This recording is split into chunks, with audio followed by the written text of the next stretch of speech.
las bancadas de Morena y del PT en la Cámara de Diputados consideran que el INE y particularmente su consejero presidente Lorenzo Córdoba se están extralimitando en sus funciones en actos muy específicos, como por ejemplo cambiar las reglas de designación de diputaciones plurinominales. Se ha argumentado también que esto pone en riesgo la imparcialidad de la contienda de este verano. Por ello, algunos miembros de estas bancadas adelantaron que podrían pedir un juicio político, esto encaminado a la destitución de Lorenzo Córdoba. Para platicar al respecto, le agradezco muchísimo la comunicación, su tiempo, por supuesto, a Gerardo Fernández Noroña, diputado del PT. Bienvenido, diputado, gracias. También gracias por la espera. Vamos unos minutitos tarde. Sí, no te preocupes, Luisa, ¿cómo estás? Buenas tardes al auditorio. Pues fue inevitable que escuchara a una integrante del Consejo General del INE. Su desvergüenza es inaudita. Es la primera vez en la historia del país que 62 candidaturas, no es Félix Salgado, 62 candidaturas son tiradas. Ni una del PRI, ni una del PAN, ni una del PRD, ni siquiera buscaron taparle el ojo al macho, como se dice popularmente, sino están, como yo lo he dicho en tribuna, en una actitud francamente pugnaz, francamente contraria a nuestro gobierno y al movimiento. Es una provocación lo que hicieron ayer. Tirar la candidatura de Félix Salgado y de Morón era una provocación grandecita, pero tirar 62 candidaturas es verdaderamente majadero, porque además Morena no tuvo un proceso de elecciones internas con campaña, no hubo registro de precandidaturas, no hubo ninguna cosa de esa naturaleza.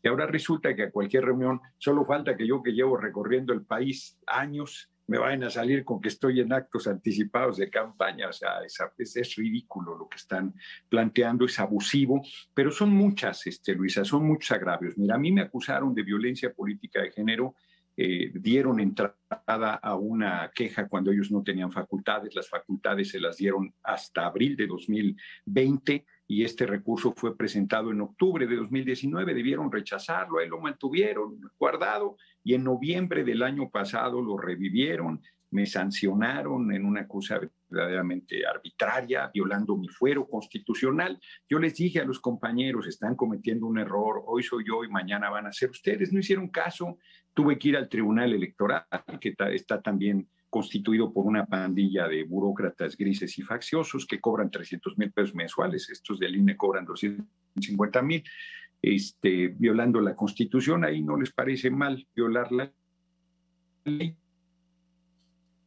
No te hago una historia larga. Luego, Diputado, el compañero presidente Gabriel Mayo que ir al tribunal, la determinación de acciones afirmativas, que está bien, pero ya en el proceso electoral cambian las reglas y ahora no solo es igual número de mujeres y hombres, sino por bloques competitivos, medio competitivos. En fin, metieron cualquier cantidad de reglas para dificultar el proceso. Luego, lo que tú comentabas de la representación proporcional y ahora estas 62 candidaturas que echan atrás. Hay que quitar a el director, como le dice el compañero presidente, Lorenzo Córdoba, y a su monaguillo Ciro Murayama, porque como bien lo comenta el compañero presidente López Obrador, se han convertido en el supremo poder conservador. Están en contra, no son un árbitro, son opositores abiertos, están actuando con facciosidad y hay que proceder a destituirlos. Esto es, digamos, ¿en qué parte de la ley se podría implementar? Lo que hay que hacer es eso, un juicio político como si fuera Un cualquier otro juicio funcionario político, en contra de, sí. particularmente de Lorenzo Córdoba o de quienes están contemplando, digamos, Ciro De Murayama. Lorenzo Córdoba, yo solicité el 25 de enero, Luisa, el juicio político contra Lorenzo Córdoba y contra su monaguillo Ciro Murayama. Él es el responsable de la comisión que está emitiendo todas estas sanciones arbitrarias y son el motor que está impulsando esta campaña atroz en contra de nuestro movimiento y de nuestro gobierno. Hay dos maneras, una es quitarles el fuero, pero quitarles el fuero implicaría que la Fiscalía General ha visto algún ilícito que hayan cometido y que está procediendo en contra de ellos. Eso no existe, por lo menos al momento. La otra es el juicio político, porque hayan actuado de manera incorrecta, deshonrosa, no cumpliendo con la responsabilidad que tienen como funcionarios públicos, en este caso, como parte del órgano electoral. yo creo que los agravios están más que acreditados. Yo debo presentar estos últimos elementos que han sucedido, que son, como se dice, pruebas supervinientes, para pedir el juicio político. Primero, la Cámara de Diputados tendría que resolverlo y luego iría al Senado. Las dos cámaras tienen que participar en la decisión. No es una destitución tan sencilla. ¿A qué atribuye, diputado, esta actitud, particularmente de estos dos consejeros que menciona? ¿Cuál podría ser la razón, digamos, de actuar en estas dos acciones que ya nos decía, la asignación de diputaciones plurinominales y el castigo o la cancelación solo de ciertas candidaturas de un partido? ¿Cuál es el trasfondo, Sí. digamos, del asunto? Están sirviendo a la derecha, no están sirviendo a la coalición PRI-PAN-PRD y a los poderosos intereses económicos que nuestro gobierno está tocando. ¿Por qué lo hace Lorenzo Córdoba, que sí tenía un prestigio que perder? O sea, él es hijo de un extraordinario hombre de izquierda y académico, Arnaldo Córdoba, que ya murió. Y bueno, él tiene su propia trayectoria y me parece que tenía un prestigio que cuidar. Yo creo que a él lo agarraron, lo doblegaron cuando hizo esas expresiones racistas que fueron difundidas y que tuvo que dar una disculpa pública, solo en eso quedó. Yo creo que tienen muchas más cosas de él y acabaron obligándolo. Y yo creo que además él lo hace con con mucho gusto, porque no lo veo que esté molesto con el papel miserable y canalla que está realizando. Pero yo creo que ahí fue el momento. Si a mí me preguntas una hipótesis, yo pensaría en ella. El punto de quiebre. Decir a Murayama no extraña, porque es un ser miserable que sirve a los sepultureros del PRD. Ahí él fue propuesto por Jesús Ortega y por estos excompañeros, y son una pandilla de facciosos y están rabiosos en contra de nuestro movimiento. Pero de Lorenzo Córdoba, yo supongo que ese fue el momento de quiebre. Déjeme preguntarle dos cosas rapidísimo para ahorrar tiempo.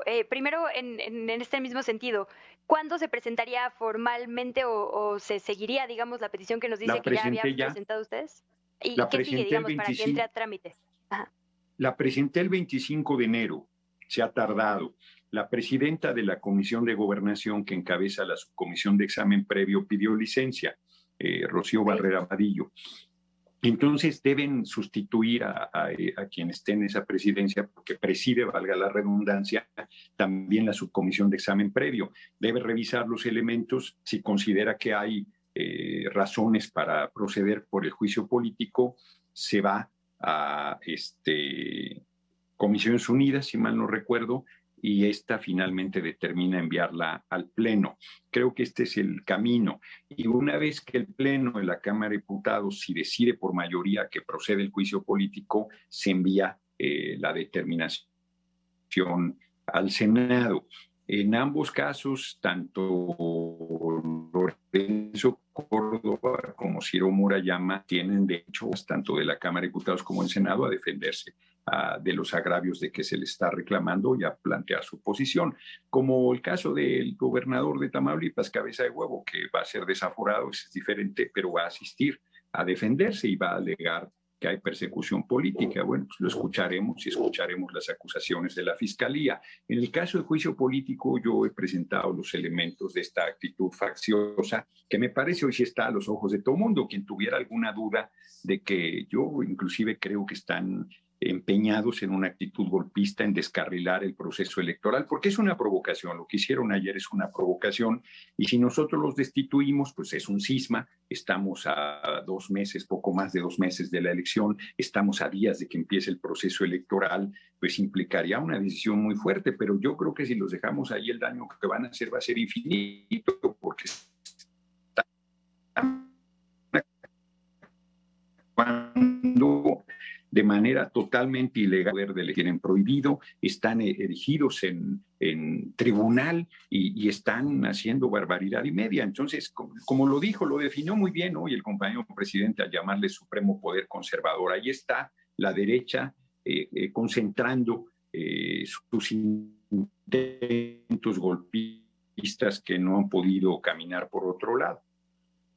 Déjeme conectar este tema y le robo un minutito más. Ahora sí, dejando, bueno, siguiendo más bien pendientes, por supuesto, con este proceso y lo que sucede en tribunales, quería preguntarle por otro de los procesos que sucederían en la Cámara de Diputados si se reafirma en la elección del próximo verano la mayoría para Morena. El tema de recuperar, digamos, la rectoría en cuanto a actividades estratégicas. Usted hablaba del historial en nuestro país, de lo que ha pasado con recursos como, por ejemplo, el combustible, ¿no? La gasolina, aquel día del aniversario de la expropiación petrolera. Ahora está también en juego la electricidad. Sí. Está todo esto en juego y depende de una mayoría en las cámaras. Esto también supongo que tendría algo que ver. ¿Están jugando muchos poderes económicos con esta votación? Sí, claro, se están tocando intereses muy poderosos. Estamos hablando de 412 mil millones de pesos que se ha gastado de dinero público para mantener el esquema que favorece a las empresas extranjeras productoras de electricidad.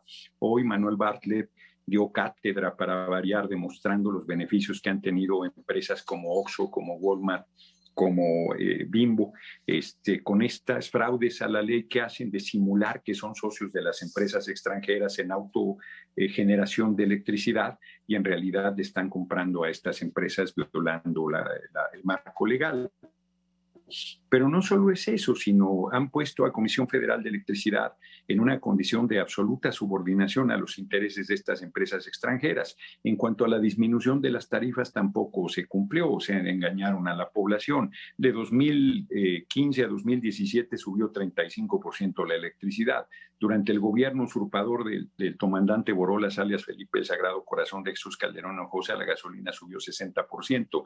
Durante el gobierno de Peña subió 75%. Estamos importando 70% de la gasolina cuando producíamos el 100% de nuestra gasolina. Si con la gasolina nos pasara lo que con el gas, que dejaran de abastecernos, pararía en el país. Es una decisión de una irresponsabilidad bárbara, pero además es todo el dinero que están ganando en la importación, en proteger a estas empresas extranjeras, en contratos de fraude a la ley. Sí, estamos hablando de muchos miles de millones de pesos que favorecen a un pequeño sector poderoso económicamente que está siendo afectado por estas decisiones y que está actuando con todo para seguir saqueando al país. Yo francamente creo que el compañero presidente tiene razón cuando dice que hay que hacer una reforma constitucional. Yo voy más lejos. Yo creo que deberíamos convocar un Congreso Constituyente para hacer un nuevo marco constitucional y recuperar todo lo que es el pueblo: puertos, aeropuertos, carreteras, playas, minerales, ferrocarriles, agua, petróleo, litio, de sol, y ponerlo al servicio de nuestro. Es un país con muchos recursos, con un pueblo muy trabajador y con la mayoría de la gente en la pobreza. Eso no debe aceptarse. Pues no deje de actualizarnos estas propuestas, por favor, diputado. Gracias por su tiempo nuevamente, por su opinión, por haber estado en este espacio.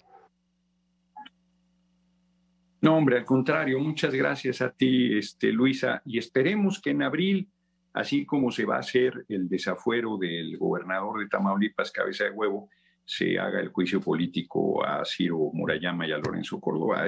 Va a ser un cisma, pero yo creo que no hay otro camino. Yo ayer hablé con dos importantes dirigentes de Morena y estuvieron de acuerdo, anuentes, en que hay que dar este paso. Entonces yo espero que lo hagamos. Pues lo seguimos de cerca en este espacio. Un abrazo y gracias, diputado Fernández Noroña. Buenas tardes. Abrazote, muchas gracias. Buenas tardes al auditorio. Pausa y regresamos.